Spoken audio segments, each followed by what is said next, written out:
Hi, I'm Bob LaRosa. Welcome to Fix My Hog. I'd like to show you how to assign a new key fob.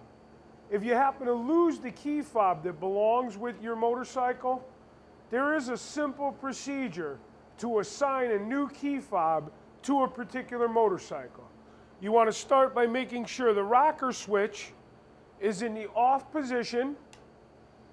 You're going to turn the ignition switch on, off, then leave it on.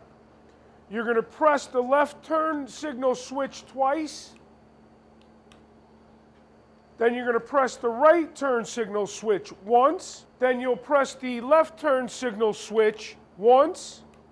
And then you will press and hold the button on the key fob until the motorcycle accepts the new key fob. It assigns the key fob to the motorcycle. You'll see the four-way flasher. Both turn signals will flash at the same time. At that point, you can turn the ignition switch off and you have assigned a new key fob. If for some reason you have two key fobs, you're going to do that same procedure. You're going to press and hold the second key fob until confirmation is received from the motorcycle. That means the four-way flashers will blink and both new key fobs have been assigned to a particular motorcycle.